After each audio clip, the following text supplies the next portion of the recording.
Hey everyone, next up we have a fun film from 1942, the comedy Roxie Hart, starring Ginger Rogers, with Adolphe Menjou and George Montgomery. Now after one gambler kills another, two reporters come walking into a bar. Now the older and more experienced reporter is lamenting the type of murderers they have today and is reminded by some music that's playing of the case of Roxie Hart nearly 15 years earlier. As he tells the story, we find that a man has been killed by Amos Hart, George Chandler. However, reporter Jake Callahan, Lynn Overman, doesn't think it to be anything big. He catches Roxie Hart, Ginger Rogers, sneaking back into the apartment and convinces her to take the rap, promising her fame and publicity, which could only help her career. She goes along with it, and they are able to hire lawyer Billy Flynn, Adolphe Menjou, to take her case. Now, at first she gets a lot of publicity, plus the attentions of reporter Homer Howard, George Montgomery. Soon, though, another woman commits murder, and Roxie becomes yesterday's news. However, he quickly gets everyone's attention again by announcing she is pregnant. And the trial finally happens, as all the craziness ensues on both sides. But will Roxie be freed or hung? Now, Roxie Hart, as you can guess, is based on the 1926 play Chicago.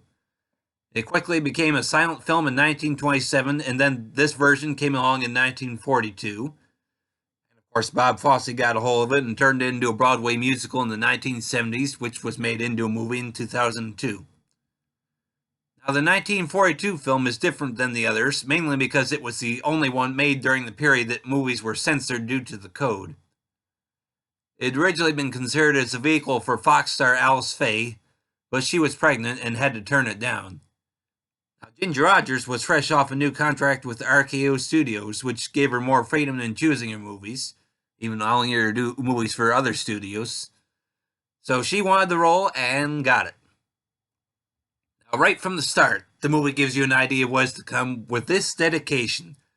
This picture is dedicated to all the beautiful women in the world who have shot their men full of holes out of pique.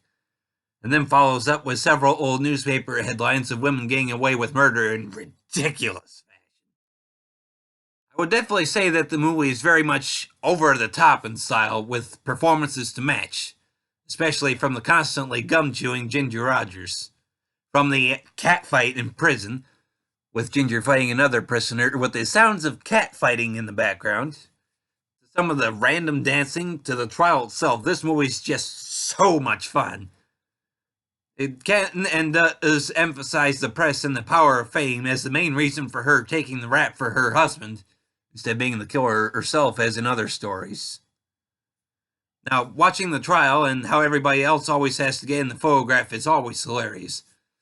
Especially Ginger, who is awake and smiling for one photo, even though she supposedly just fainted. Now, I can't say enough positive things about this movie, as it is one I have always enjoyed. I know the over-the-top style may put off some, but I still give this movie some of my highest recommendations. Now, the movie is available on DVD from 20th Century Fox and is 1 hour and 14 minutes in length. Well, that's all I have to say on this one, everybody. Thanks for listening, and I hope you'll keep coming back for more.